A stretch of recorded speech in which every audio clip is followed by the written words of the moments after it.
Hello! Today I'm going to show you how I turned at either end of my shlanket to make it that triangular shape and to actually turn in nalbinding. So let's say you have one length of, this is Oslo stitch, and your thumb goes in the thumb loop, but now you want to turn. What I usually do then is flip the length around, tuck the little there's a loop on the other side of your thumb. Tuck that under and make sure that your thumb is in place. And then you need to choose which loop to put your needle in. And for the shlanket, I went in not the first one, not the second one, but the third one. This is something I found out by doing test patches. But yeah, in the third one, and then around, this is kind of awkward, you need to find that loop that's behind your thumb that you tucked in. You have this and this. And then that one needs to go through the thumb loop. It's kind of awkward. This is what it looks like before you push it through. And then you push it under the yarn that you're working with, and let it tighten, and avoid any weirdness, and let it tighten on the thumb. So now you have two loops on the thumb. This is because I have lost this loop a lot of times when I've just let go of it, like I usually do when I work Oslo stitch. Now you can continue on the next row, and for the shlanket I was using an F2 connection, so a new loop. A loop that's already been used, that's the one we just used, and then the thumb loop. By the way, I'm expecting you to know Oslo stitch to do this thing, so I'll link my tutorial for Oslo stitch in the description. But yeah, that's the first turn, and this is like the faster Oslo stitch, where you pick up all the loops you need. So one new loop, one used loop, the loop behind my thumb, and then I go under with the needle. Then I slip my thumb out and then push my needle through. So it's a little faster, makes it more smooth because you don't have to pick up a loop from the thumb.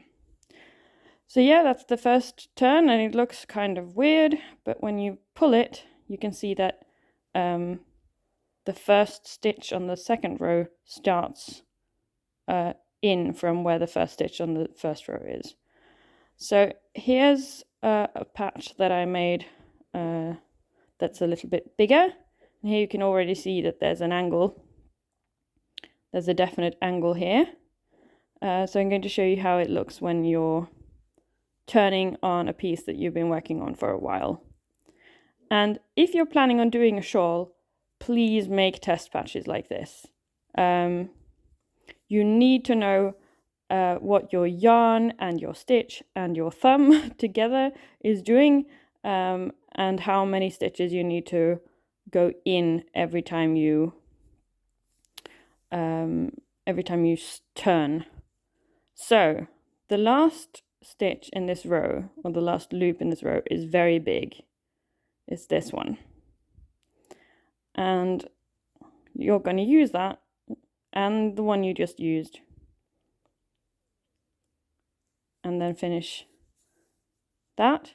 And then the next loop isn't really a loop, it's a knot, or it's this, whatever this is.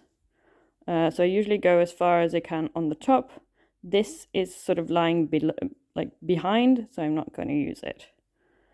And then I do the same thing again. Sometimes I even take the thumb out, turn my work around, and then put the thumb in again. That way you don't have to tuck anything.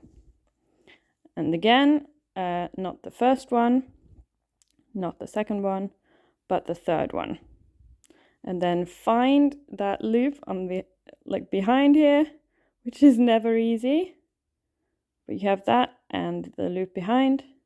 Twist it around so it goes through the thumb loop, and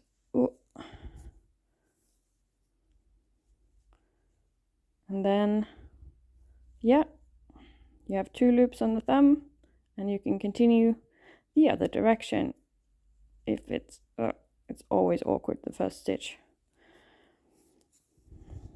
But yeah, and then again the turn looks a bit weird, it looks all folded over, but you just pull it and you can see that you get an angle.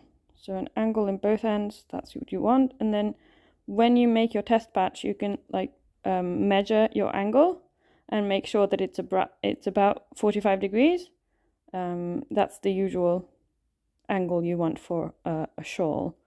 So for any stitch, test out how many stitches you have to pass when you turn to get the 45-degree angle, and then as you work, the rows will get shorter until you end up with nothing, or just 1 stitch, or 3 or something. That's when you know it's done. So yeah, I hope you learned something from this. If you want to look at my shlanket that I made in this yarn, I'll link that below as well. And I will see you tomorrow. Bye!